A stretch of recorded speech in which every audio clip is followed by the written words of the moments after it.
Welcome back, everybody, to another episode of Paranormal the New Normal. Yes, you get to see me, your faithful host, Jeremy, twice in one day. I know you're blessed. I get it. But once again, this is the show where I try to make the world seem a little more normal. Will we accomplish this tonight? Finally. Maybe. Maybe slightly. Maybe. I always say that, then we always end up going down a wormhole, and it's not true. But, you get what you get. Live with it. My guest tonight, though, on this quest, as always, I am joined by Susannah Rose Stokes, a energy priestess and embodied consciousness guide, which I freaking love both those terms, and we're gonna get into all that in a little bit. Energy priestess, I fucking love it. But we're gonna get into all that in a little bit. How you doing tonight, Susannah? Oh my gosh, Jeremy. Well, your intro is just giving me life over here. So I try. fantastic. Thanks for having me. My pleasure. Always down to have someone in the spiritual aspect of life, and well, that leads me to my first question. I always like to ask, what brought you down the path to this spiritual life you're living now? What made you want to walk down that path instead of being one of the mundane, boring people? What made me want to step into the new normal? Exactly. Woohoo! I'm here. I am here brought to you by war.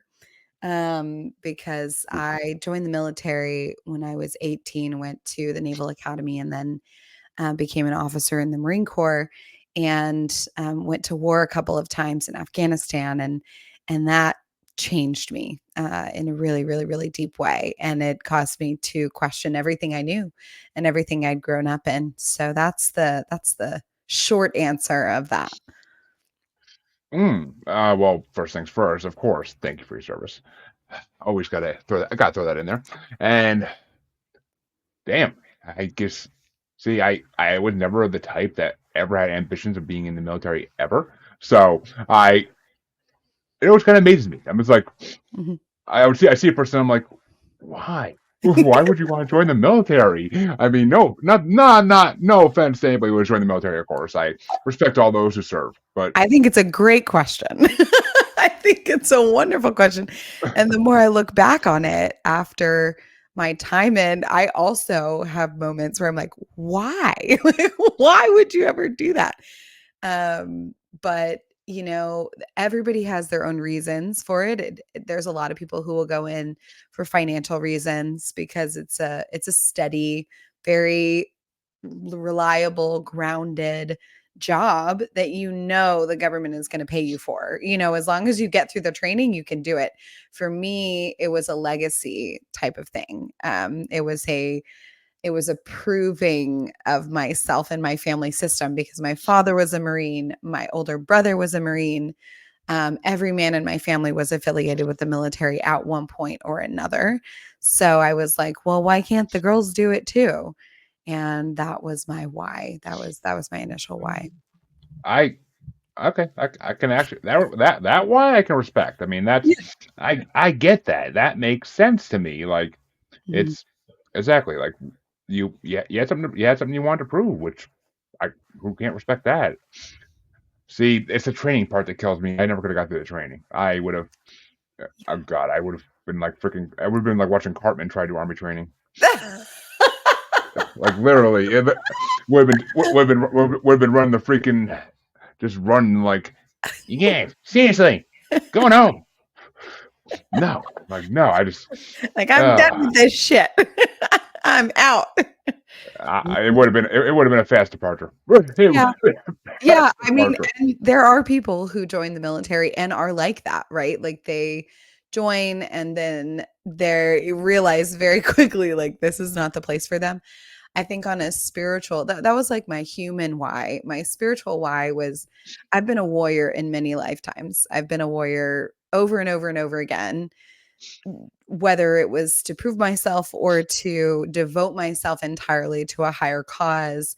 There is something very spiritual about joining the military because you are in devotion to this bigger thing, which in some ways feels like your family, it feels like the country, it feels like whatever the mission is at hand. And so there's something really big about it. But because right now we don't have a lot of those systems in our like religious structures or in other ways to like really find your purpose, the military is one of those outlets that allows you to do that, but you do have to get through a whole lot of BS in order to Oh, really, yeah, yeah, land. Yeah. we've all seen Major Pain. It's, Yeah. Which is so good. It's such a good movie. oh God, I mean, I don't know. I know I wouldn't get through it. I know I wouldn't. People may out there be saying, Jeremy, you're stronger than you think. No, I know exactly how strong I am, and I wouldn't have got through it. Don't tell me I'm stronger than that thing. I know I wouldn't have got through About it. wanting to. If you don't want to, if you don't have like the real desire to do it, then there's absolutely no point in putting yourself in that kind of physical and emotional pain. And plus, I mean, I was in that age, 9/11 happened when you're in middle school, and Mhm, to some people in my age group, that might have been like a huge calling, like, I need to go defend my country. mhm. I got to watch 7 or 8 years of that before I was even of age to join the military, and I watched it literally be like, this many soldiers died in Iraq. This many died in Afghanistan.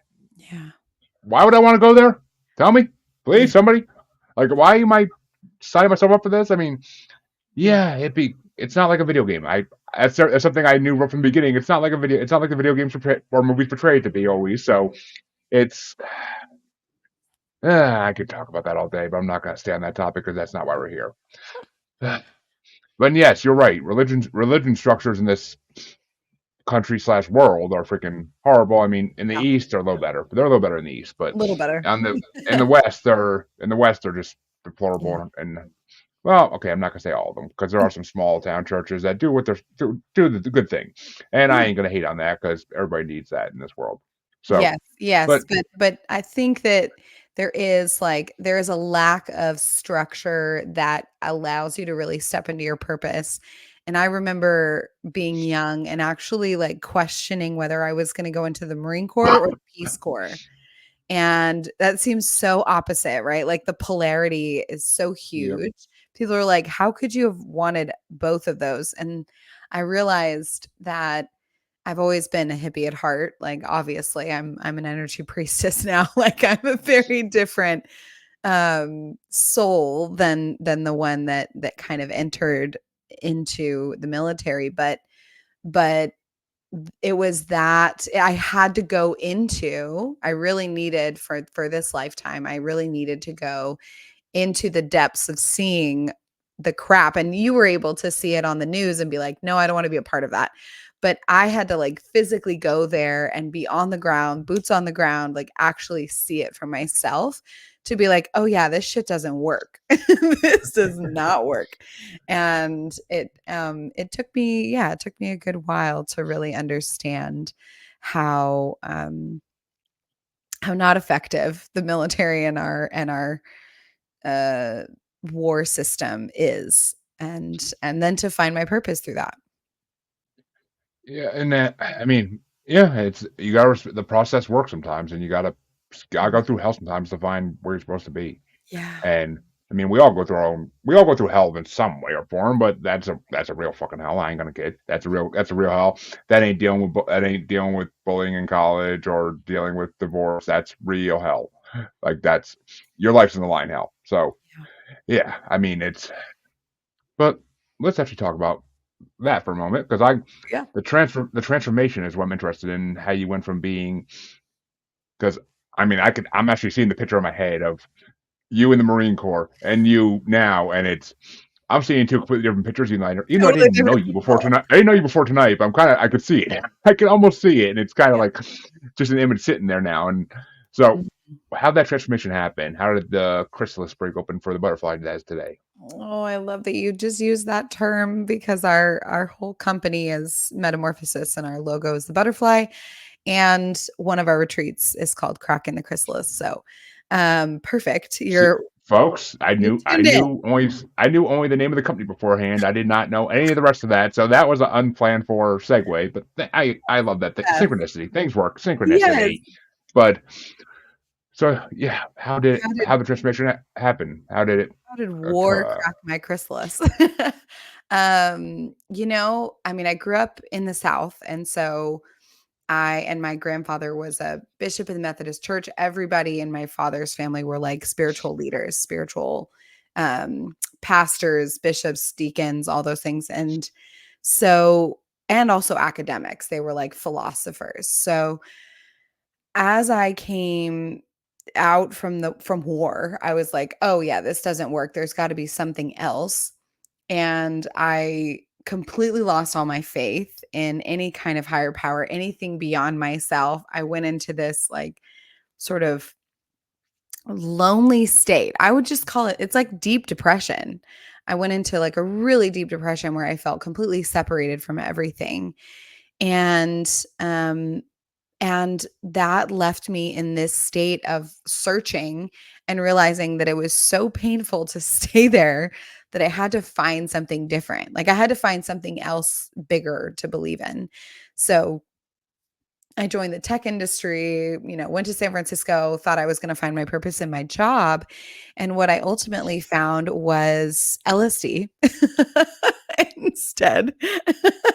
I mean, I found a job too, but I found this awakening moment with the very first time I sat with LSD that reconnected me to remembering that I'm like part of nature, basically.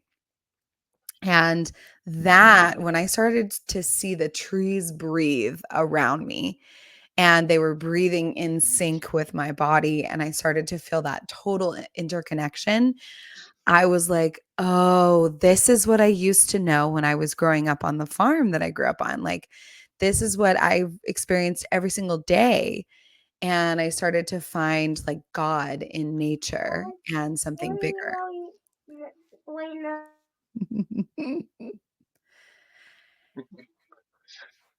The cutest, the cutest. Oh, hi, little one. Yes, So folks, the podcast mascot Snickers is back to adorable. Oh my return once gosh, again. it's a bunny. Are you kidding me? Yes. So cute. My daughter likes to enforce the mascot of the podcast, but Well, we're bringing the animals in as I'm talking about growing up on the farm because actually animals were like my first teachers. Like we had a pack of dogs that I would sleep with, I would do everything with, and there was something about connecting with animals and nature that just brought me back to God. But then it also started to really deconstruct my whole reality of everything that I thought was important. And I lost myself for a period of time. And I would say it was in that losing that I found myself. Yeah. oh, I mean, as typically goes. Basically, you have to lose Yeah, yourself as one to does. find yourself. I mean, you can't find something that isn't lost. So, I Mhm. mean, I get you can in a way, but in a way, it's always lost. So, Mhm. I mean, it's just the way it goes. And so, what this business you mentioned, like, I'm kind of interested in how the transformation works business wise as well, Yeah. because I am a business minded person. Yes. So as I first explored psychedelics, and by the way, like coming out of the military, I had all these ideas of what psychedelics were. They were dangerous. I was totally programmed by the more matrix system, our normal system that told you that mushrooms and LSD and all these things are will bond to your DNA and they'll find them 20 years after you're dead. And now I'm like, you know what? I hope they bond to my DNA. I hope they recalibrate me to that depth because what I started to realize after sitting in several sacred ceremonies in that first LSD journey, the medicine was like, "Hey Susannah, these medicines are not just for recreation. And there's a lot of beauty in recreation and play and being able to just, you know, can feel that connection to nature and to your friends and to each other and to dance and to sing and all of those. And there's real healing properties to these medicines. So at the same time that I was exploring plant medicine, my sister was going through a process of trying to kill herself. She was really in a dark, dark place and had a sexual trauma that led to all sorts of, psychiatric things that led to dozens and dozens of medications that she was prescribed. And I was like, there's got to be something better than that. And so I started to go through my own process of healing from post trauma and other things. And I sat in several sacred medicine journeys, and all the medicines were like, Susannah, you do this work.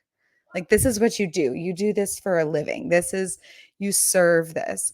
And because I had allowed myself to start to deconstruct my whole reality, I asked the question, is my job really supposed to be like a chief of staff in a tech company? Is that really what I'm here to do? And to really get clear on what is authentic to me and how do I block out all the noise and all the other expectations from everybody else. And I think this is like what speaking to the paranormal, I really had to unlock my mind to the idea of the paranormal. I had to get all the conditioning, all the programming away to be able to ad- adjust myself for living my life in the paranormal. And what that ultimately did was lead me to found. We had our first retreat with a soul sister who's now my business partner, and we brought in another woman who's our third business partner, and Jenna Strike and Ashley Gates. And we had our first retreat. And after that retreat, it was just supposed to be one event. We were going to do one event and that was it. And people were so changed by working with the psilocybin medicine and the technique and the ways that we worked that that people were like, well, you have to keep doing this. This is way bigger than just one retreat. And that's where Metamorphosis was born. Yeah. So, well, first things first, what does the company provide in these retreats? Like, what does it Yeah. basically consist of? Yeah. So we have two organizations, and that's by design because one is Metamorphosis Ventures, which provides all the coaching and integration and the integration support for the ceremonies. And then the ceremonies themselves are held through House of Embodied Metamorphosis, which is a 508c1a, which is a faith-based organization, essentially a church. And all churches are 508c1as.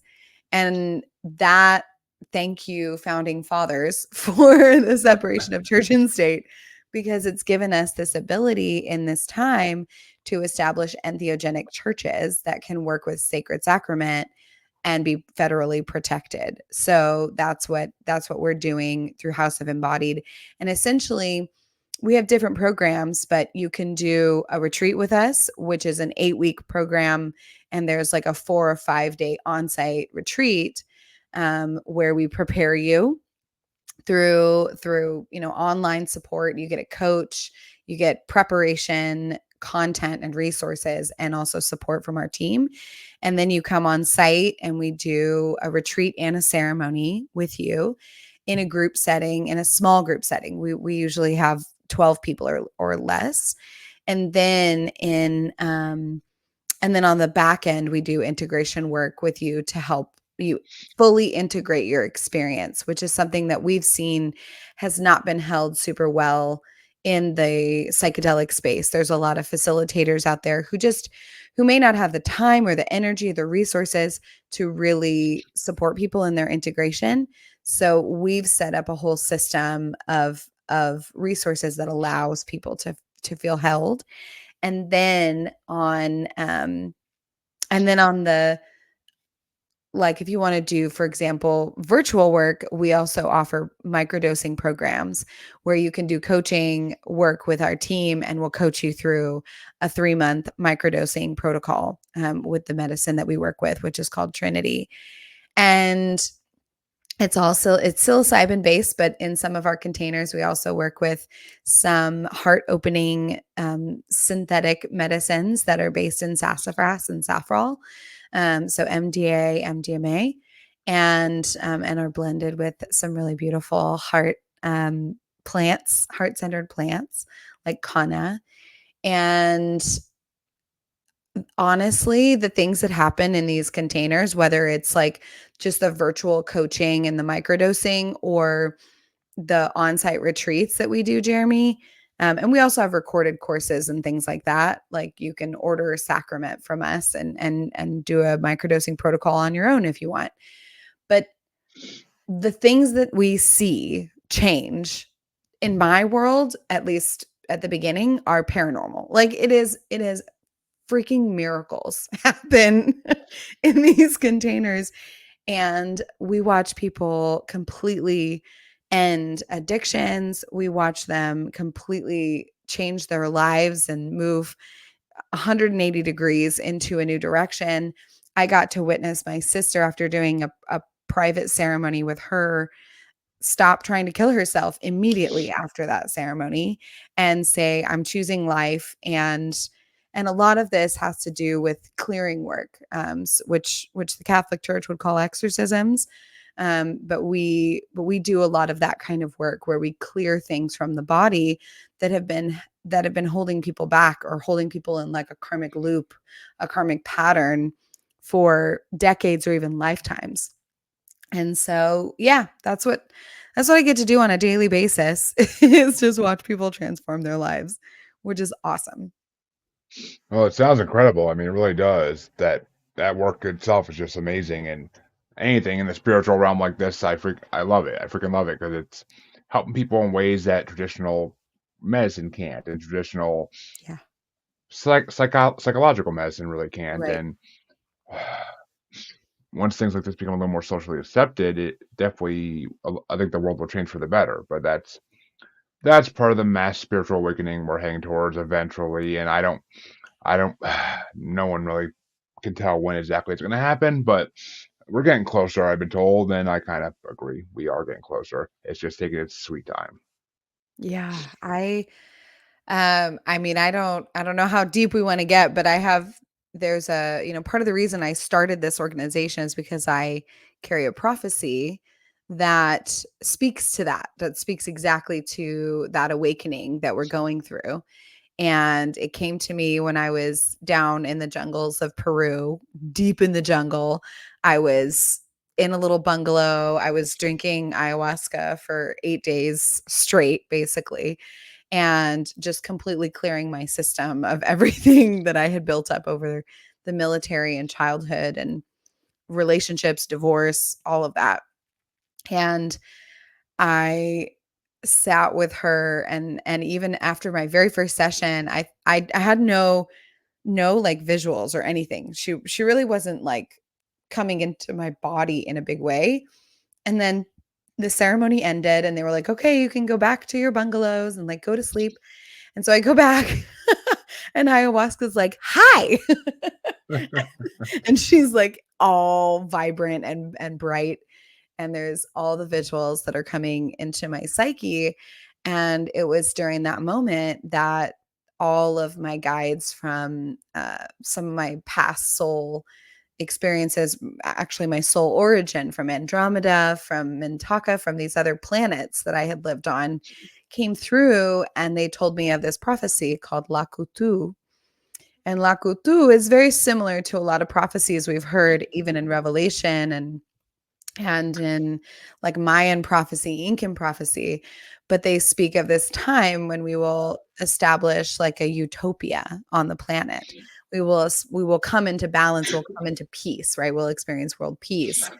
And like you said, there's this grand spiritual awakening. And what I've been told is that it's happening right now. We're essentially the shift of Pluto into Aquarius is signaling this shift from the Piscean age into the Aquarian age. And that is the transition into the overall golden era or the golden age.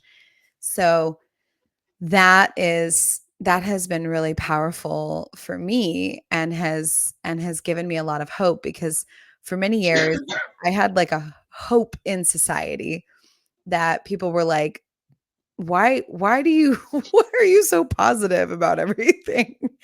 And I was like, I don't think I really know why.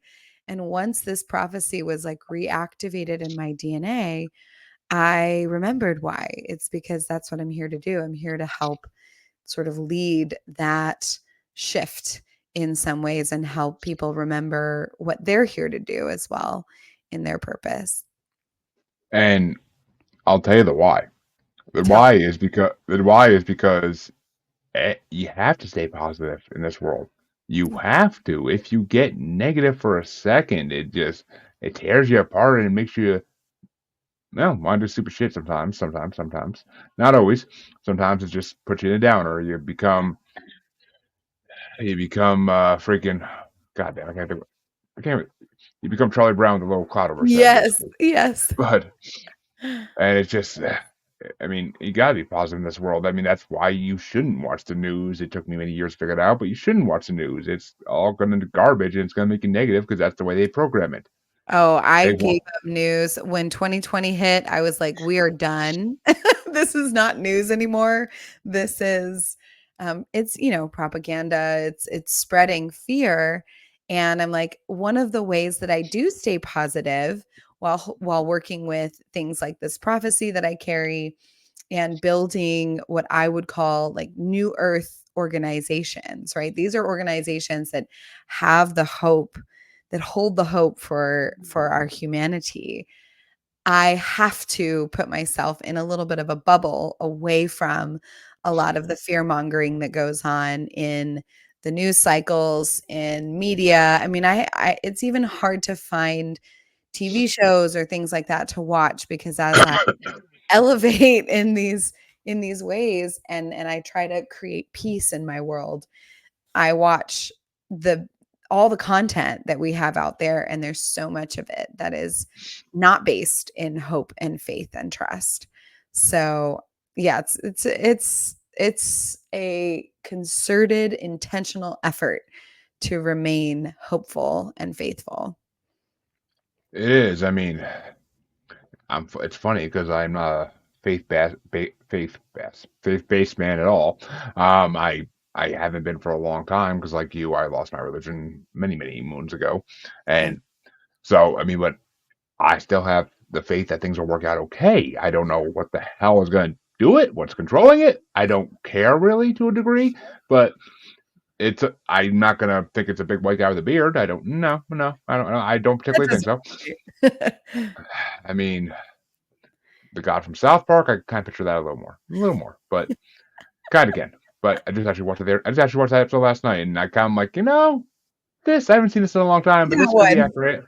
And I'm like that. I'm like, let's go with the platypus monkey with the lizard tail and lizard tongue. I'm going with that. That works. Well, But Jeremy, like this is why at Metamorphosis we teach a decentralized spirituality. So we're super big on what does it look like to to allow everyone in a community who can support each other, bring them all together, but to allow each of them to have their own process of connecting to something bigger, right? What your universal creator god thing is looks very different from mine and from the person next to you. And I think that that is exactly what we need because we're all, if you imagine us all as this disco ball, one of my favorite metaphors, if every single person's perspective is one of the little mirrors on a disco ball, but the truth is somewhere in the middle, that's great because I can see from this angle, you can see from this angle, another person can see from this angle. So we believe in decentralized spirituality. And the second thing is we believe in the path of independent initiation, which means that you get to design your path of awakening, of spiritual progress, of what it looks like to you to grow as a human. And everyone's path is going to look a little different. And this is one of the things that we have had trouble with in the faith community especially in the past 100 years is cults rising up and saying we are the authority on your whole life and you can't go to any other teacher or any other system because it'll contradict this. And I just think that's total crap. We want you to learn from as many different teachers as you want to, and to have your own path of initiation into whatever version of spiritual awakening you want, because your lifetime is different from mine. Exactly. Everybody has their own path they have to follow. Yeah. You can't just follow. It's not a manual written down where you could just go step by step. It's just not. I mean, it's not that kind of just situation. Nope. It's everybody has to find their own way. I mean, you have to build your own path basically most of the time. You can't just walk it. Well, I mean, if you're brought up rich, then maybe you can just walk it. But you have to build it most of the time, and you have to find the right things to put together. It's basically like one of those cobblestone types of sidewalks that has no pattern to it. It's just wherever rocks they found, and it's kind of the right way to describe the path that I like most that. people have to follow. Yeah. So, and you were, I mean, you're nowhere near the first person that goes around works with psilocybin or works with microdosing. I've talked to a few others like that, and it's these conversations are always deep and good. I mean, that's what I love about them. They're always. So let me ask you this: does the prophecy you were mentioning earlier mention a time frame at all? Mm. Or, I mean, that's usually the question people want to know the answer to is there a time frame for this? Or like, are we ready? Yeah. Yeah.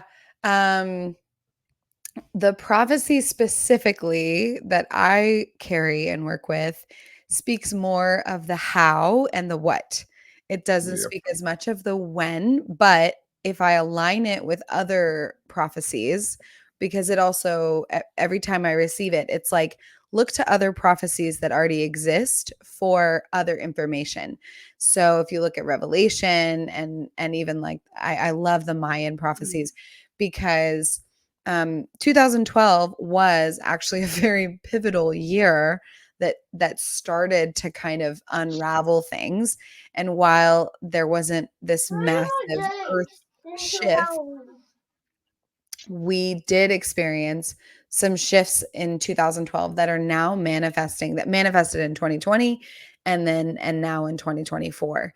So what I see is that, and there's several Bye, other Bella. bits of research and people who speak about in the next 20 years, which aligns with Pluto going into Aquarius. So essentially, when Pluto shifts its orbit into a different zodiac, Pluto is the planet of transformation. It is the planet that's shifting us from one thing to another. And Pluto was in Pisces and it shifted over into Aquarius in January, on January 20th of this year. So, what I'm seeing is that moving into the golden age is going to take, I mean, it's going to take a lot longer. It's been happening over the last 150 years or so. And there were also prophecies that aligned us with 1985. That was a big pivotal year. But Pluto is the guide for how long it's going to take for this frequency that we're now living in. There's a whole new frequency that's arrived. And basically, that 20-year period will end in 2044. So I would say that by 2044, we're going to see a massively different world that is driven by AI, that is more adjusted to the idea of diplomacy, and the old systems are going to start crumbling in that 20-year period. It's going to be a little rocky in this next 20 years, but then by the next 100 years, we'll see a whole new world arriving. And there are some people who will actually who will not experience that world. So part of it, I believe, is a new earth that's arriving to the planet. And it's like another frequency, another dimension. But in order to get there, one has to clear themselves of binary thinking, of duality, of us and them, of othering, right? Everyone is a one being. And when we shift into that mindset, then and really that heart set, we're actually shifting from the brain mind into the heart mind. That's one of the characteristics of the new earth. um I think that in the next 100 years, our whole society will be at the place where people will be able to rise into the actual new earth and start to populate it. But that may be beyond your and my lifetime, unless we figure out some really cool tools for Well, longevity. I mean, I don't know. I was told by a hand reader once that the lines on my hand tell me I'm going to live a long, long life. So we'll Great. see. I'm We'll see. planning to live to 118. That's my goal. So that's where I'm going. uh, I I just want want comfortable. I, I want to live until the day my body no longer works, and then I would like my brain put into a robot. Just saying. Just saying. That's cool. I like that idea. I am destined to be Bending Rodriguez, but yeah, That's awesome. So good. but I I mean, all right, 2044. I'm holding you to that. I'll Yeah, be talking to you in 20. I'll be talking in 20 2044, years. Like Susanna, whole different let's world. go, Yeah, come back to let's me. go. I will be 56 then. I better be fucking close to retirement. I swear to God. Yeah. But my kids will all be grown out of the house by then. So God, I hope so. But I think 2044 and after are gonna be lighter times. I think the next 20 years are gonna be difficult. Some of the other elements of the prophecy that I've learned are that we will be creating a frequency of santosha, which is essentially contentment. Santosha in Sanskrit is this frequency of contentment in which you are just satisfied with what you have and what is around you. Like there is no need for something more.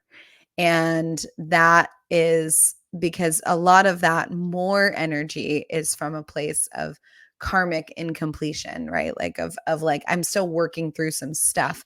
And there's also an element of cleansing karma. And in the in the Christian faith they call it sin. I don't love the idea of sin. yeah, That doesn't resonate as much with me. Karma resonates a little more with me because there's like a balancing. Karma is neither bad nor good, it just is.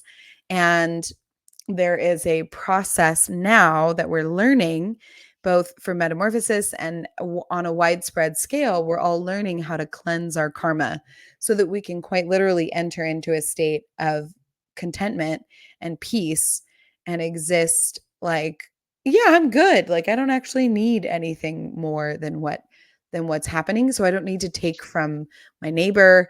I don't need to have more land. I don't need to have more property. I don't need to own.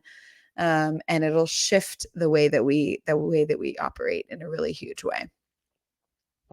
I like that. I like that a lot. Santosha. I could dig it. And I look it can dig up. it, and Yeah. I probably am going to now. And I mean, it is what the world should be. I mean, but let's not forget there are always outside influences in these types of amazing things. And you mentioned Andromeda before, so I And have to ask: Are is that a starseed? yes, yes, that's where my soul originated from the Andromeda galaxy, which is a neighboring galaxy to this one. I actually don't know which planet because it's a little far away from my memory, but I do know that like the light language I speak is primarily Andromedan. Sometimes I speak one that's more Mintakan, but I've lived there. I started there. That's where I was implanted with the Lakutu prophecy, and that sort of was given to me. I worked with the Intergalactic Federation to help create the Intergalactic Federation and actually write some of the governing documents for that organization, which then allowed for Earth and the whole Earth experiment to happen, because this has been a grand experiment that's lasted many billions of years in order to create and hold a frequency of santosha and peace. This is sort of like the goal. Where we're going now in the next 100 years is the climax of the Earth experiment, and that's why there's so much movement on the planet right now to kind of get ready for that. And who doesn't love a good climax? I mean, come on now. But This is the orgasm. We're here. it's been a long time coming, folks. But Yeah, we've been edging for a long time. goddamn crafty space creatures and wanting us to edge. But which kind of brings me to the question I was dying to ask. Do you believe that the extraterrestrials are influencing this to some degree? Do you believe that they are still involved with us? Oh, yeah, I mean, I talk to him regularly. They are part of my council, they're part of my guides. Um, the ones that we know closely on the planet right now are like the Pleiadians, the Lyrans, the Mintakans, those from Orion, um, all these ones that are very close by. These are in star systems that you can actually see in space.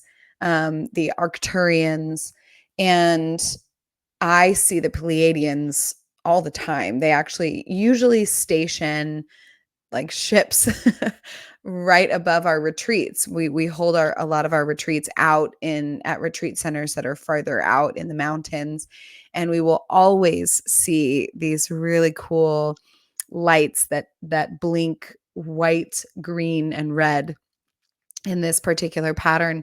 And then if you look really closely, they actually have kind of like those static electricity balls. You remember those in like science museums? Yeah. Yeah, they have like a spherical static electricity that goes around them, and they'll come in, 3 to 5 to 8 ships, and they'll station around our events, and they give us guidance, and they offer to us new technologies that we can work with in the energy space. And that's one of the reasons I call myself an energy priestess. I do a lot of like energetic surgery that is aided by extraterrestrials, Pleiadians, and they're very, very helpful. I mean, this idea that any extraterrestrial that we're engaging with in this solar system, in this universe, or even in the surrounding universes, that could be nefarious is not my experience. My experience is that all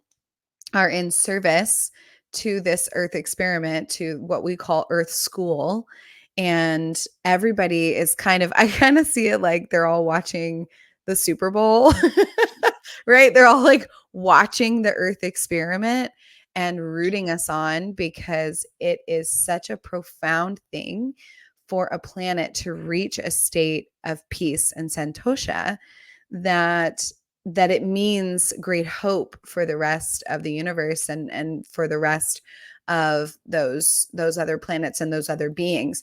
And that's one of the reasons why Earth is so dense, while a lot of these other planets like the Pleiades and even Orion, which went through a very deep and dark war many millions of years ago, they they can't hold frequencies like this. They can't hold peace for that long because they're moving a lot faster, because a lot of them are light beings and light planets. Yeah.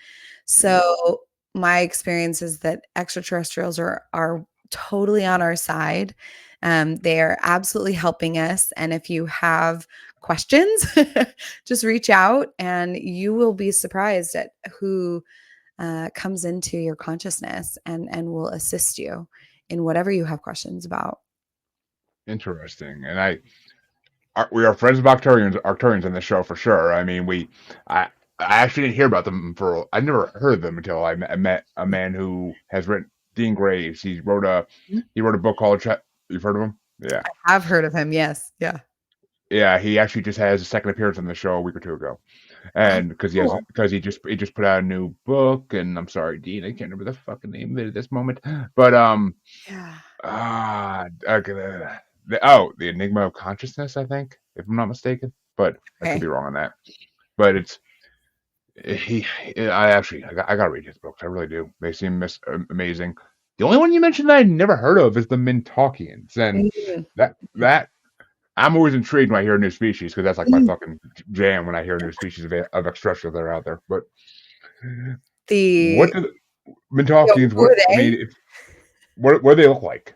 Like that's the thing. I mean, because I know what all the other ones look like to some degree. Mintakans look like mermaids. They're the closest thing to mermaids that we know of. Because Mintaka was a planet that was completely just water. And so the entire planet was water. It was in Orion's belt. And it was actually destroyed during the Orion War, which is why a lot of us who lived on Mintaka are homesick a lot. We feel a lot of homesickness because we look up into the sky and we can see the light from Mintaka, but Mintaka, the planet, is no longer there because the light is just traveling to our planet, but the actual planet's no longer there. But yeah, the beings on Mintaka look like a bit reptilian fish, like fish people. So there was like an element of humanness, but not to the density that this planet had, because there was still all just water and animal life, plant life. I'm pretty convinced, I'm not positive about this, but I'm pretty convinced that dolphins came from Mintaka. And that's one of the reasons why they have some really brilliant technologies of echolocation, things like that, because they are sort of the direct descendants of some of the beings on Mintaka. But Mintaka was part of Orion, essentially. Mm-hmm. Well, goodbye and thanks for all the fish. But I know. Goodbye. Thanks for all the fish. So long.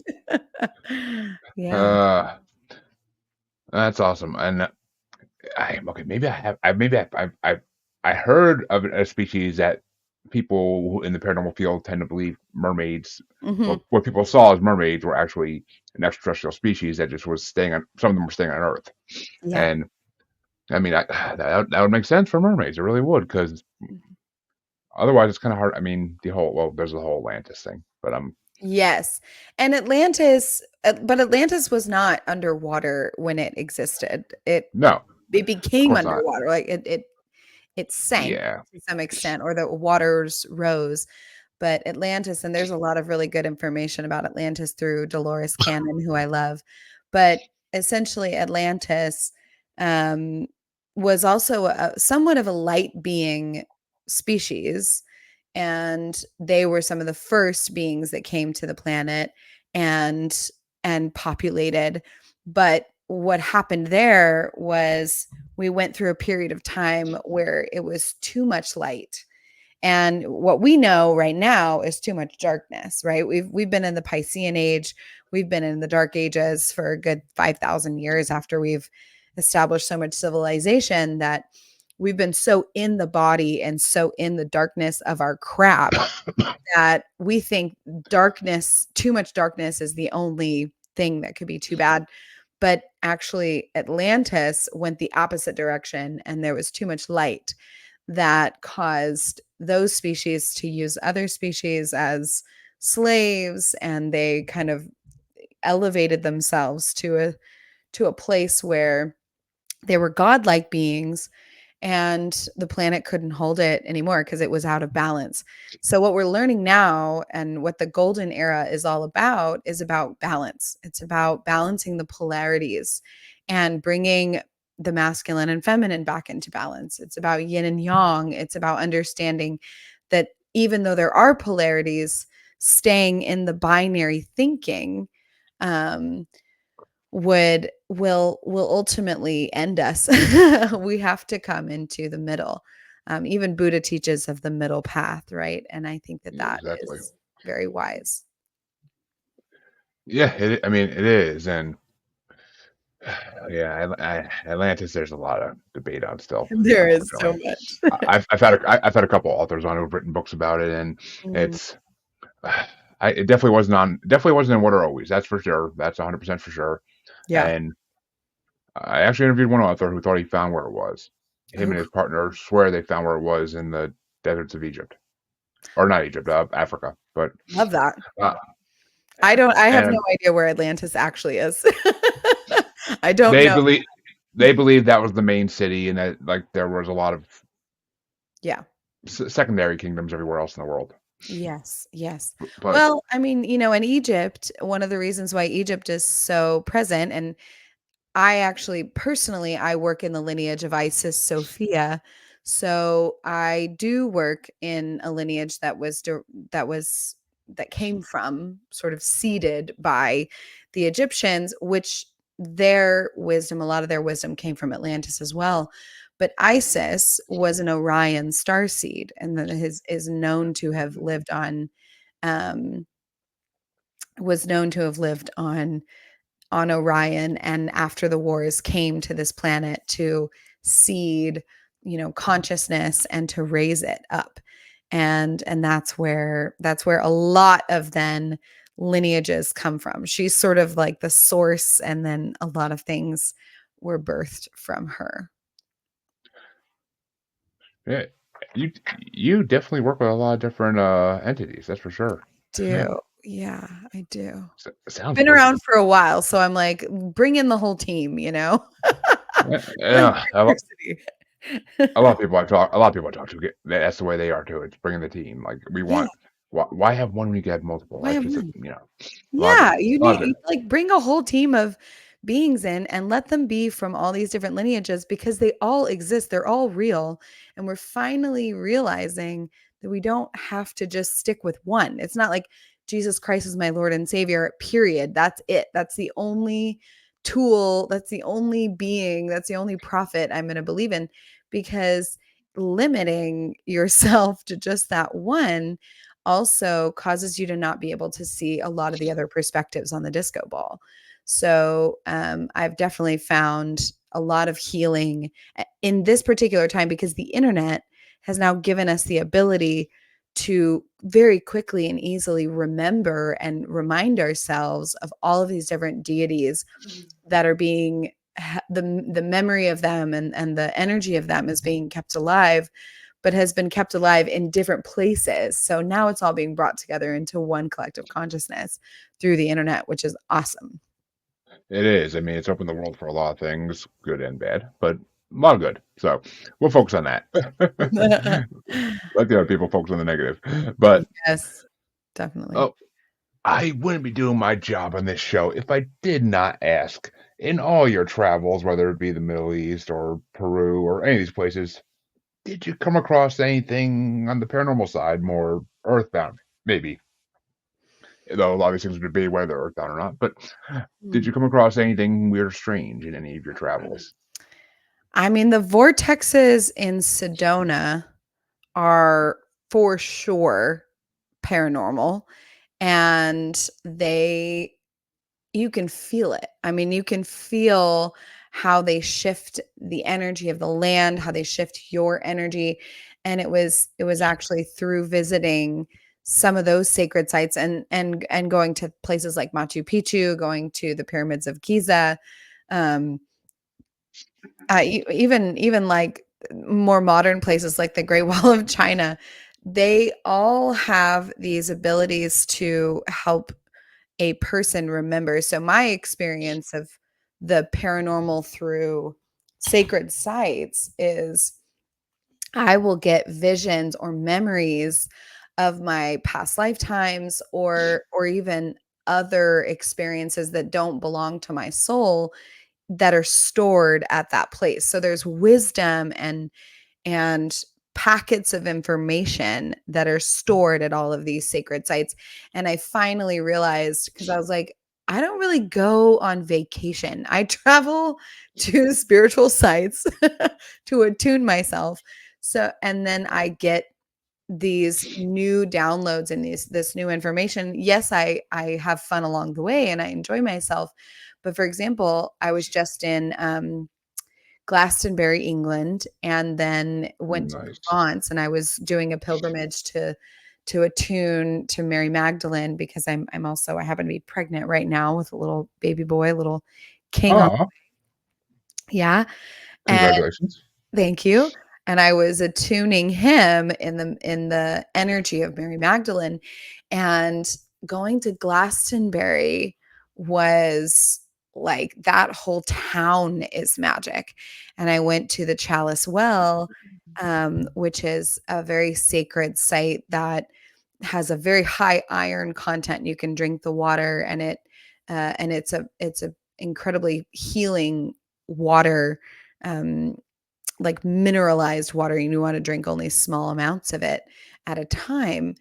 And I had this super powerful past life regression of being what I might call like a Viking tribal king in more either German, or it could have been England, but I think it was more like German area. And I had a full on experience just in meditation, no psychedelics, nothing. And then um and then I traveled to the south of France, and we went to the grotto of Mary Magdalene, where she lived for 40 years, and she engaged with Christ. And that's a whole nother journey of a story. But I found this secret cave that's nearby that's called the Cave of the Eggs, Grotte d'Oeuf. And you have to find it. Like even the people there, when you ask them, they'll be like, it's over that way somewhere. Even the people who work there, because the cave is so mysterious that sometimes, even if you've been there many times, you can't find it again. It's amazing. And it looks like a yoni. It looks like the entrance to a woman's vagina, like a vulva. And you enter in, and suddenly it's freezing.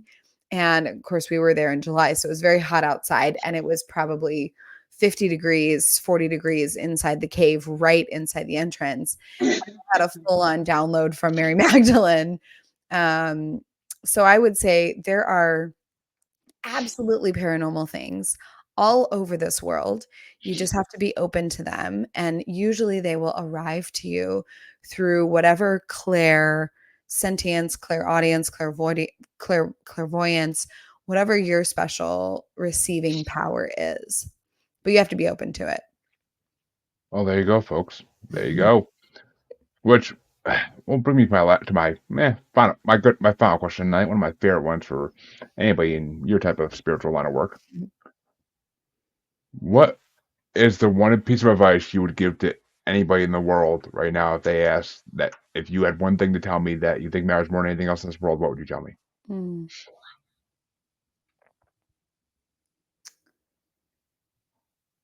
In this very moment in my life, I would say if there is a place of darkness that you become aware of in yourself, go straight there. Go straight into the place of darkness. Go straight into the uncomfortable feeling. Go straight into the ruminating thought. Go straight into the anxiety or the depression, because what you will find through that on the other side is something so magical, is something so new normal, new earth, that it is your light. Like your light is there. It rests right in the darkness, and you have to have the courage to do it. Well, that right there is perfect. I love it. I really do. And that's some advice, folks. So take it. Freaking take it and run with it. You don't get this for stuff for free often. Come on. But speaking of it, where can people find you if they want more than that? If they want us, they're like, ooh, I like. They're like me. They're like, ooh, I like that. I want to know more. Where can they find you, and where can they find everything that your companies offer? Yeah, they can start at our website, which is metamorphosis.ventures. And you can always Google the word metamorphosis if it's a long word. Metamorphosis.ventures. And then on Instagram, we're at embodied metamorphosis. And I personally am Susannah Roses on Instagram. So we'll add those in to the information here so you can, click it in the info. And we would love to host you in any of our events or in our programs. And we are here to help you open your mind, your heart, your body to something greater that allows you to really step into your purpose and what you're here to do, in whatever way feels authentic to you. Well, there you go. And of course, that website will be right in the podcast description for you listeners, just so you can click and go. Of course, I want to thank Susanna for coming on. It's been a fun freaking hour. We've learned a lot. We got to have a great, deep conversation. I love it. And you all know where you can find me by now if you freaking don't. I swear to God, I'm going to shame you all to death. Because shame. But it's in the outro. Listen and you'll find it. God. But anyway, I will be back tomorrow, folks, for those watchers and replay watchers. I'll be back tomorrow with another great interview as always. And till then, have a good night. I have to get on another podcast. Thank you, Susannah, one last time.